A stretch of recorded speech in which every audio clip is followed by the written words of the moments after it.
chinoise.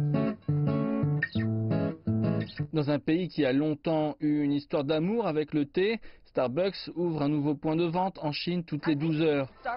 Je pense que Starbucks est plus qu'un endroit où on prend un café, c'est plus un endroit pour se fréquenter et se détendre. La marque américaine est entrée en Chine il y a près de 20 ans. Les ventes n'étaient pas bonnes au début. Starbucks a perdu de l'argent en Chine pendant 9 années consécutives, mais le fondateur de la compagnie avait décidé de rester dans la course. J'étais l'un des premiers CEO en Amérique à dire à quel point j'étais optimiste et excité au sujet de l'opportunité chinoise pour Starbucks et du marché chinois. Nous savions qu'il y avait un endroit entre la maison et le travail, lequel est le troisième endroit.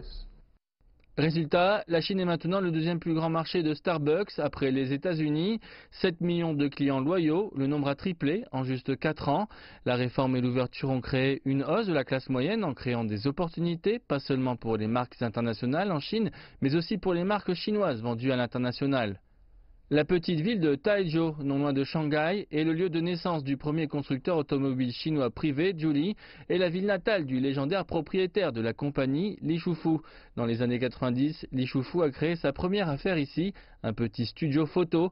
Ensuite, il est devenu fabricant de réfrigérateurs et aujourd'hui, il préside une compagnie de voitures à la croissance rapide et a fait d'incroyables acquisitions comme celle de Volvo et de Daimler. L'objectif de nos acquisitions est d'élever la capacité technologique de Geely.